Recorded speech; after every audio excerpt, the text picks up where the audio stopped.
एक current topic है, देश को धर्मनिरपेक्ष और समाजवादी में से क्या कहा जाए। देखो, संविधान में दो महत्वपूर्ण शब्द हैं ऐसे हैं जिन्हें हाल ही में हटाने की वकालत की गई है। धर्मनिरपेक्ष और समाजवादी शब्द, जिन्हें 1976 की आपातकाल के दौरान संविधान में जोड़ा है। संविधान सभा ने इन्हें जोड़ना उचित नहीं समझा था।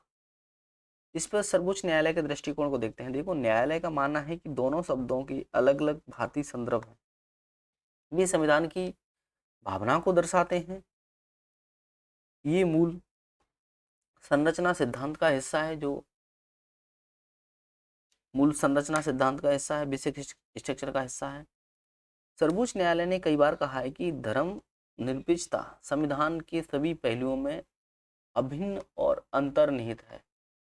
समानता और बंधुत्व के अधिकार से लेकर सभी मौलिक अधिकार स्पष्ट रूप से संकेत देते हैं कि धर्मनिरपेक्षता संविधान की प्रमुख विशेषता है। भारतीय संदर्भ में धर्मनिरपेक्षता की परिकल्पना सभी धर्मों, जातियों और पंथों की समानता के रूप में की गई है। यह अनुच्छेद 15 समानता और अनुच्छेद 25 धार्मिक स्वतंत्रता में स्पष्ट है।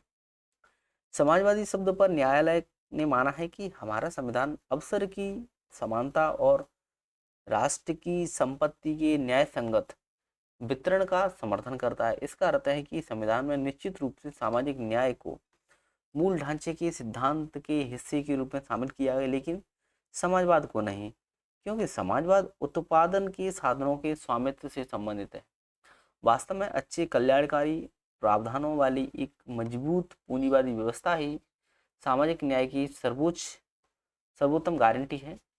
भारत की वर्तमान समस्या यह है कि संरचनात्मक सुधार न होने से आर्थिक अवसर नहीं बढ़ रहे हैं, इससे कल्याणकारी खर्चे बढ़ रहे हैं। यहाँ समाजवाद अप्रासंगिक है। अतः धर्मनिरपेक्षता सामाजिक न्याय की कुंजी है। देश की धार्मिक विविधता और जातिगत स्थिति को देखते हुए सामाजिक न्याय प्रदान करने के लिए धर्मनिरपेक्षता राष्ट्र की जरूरत है। द टाइम्स ऑफ इंडिया में प्रकाशित 3 जुलाई 2025 की संपादकीय पर आधारित।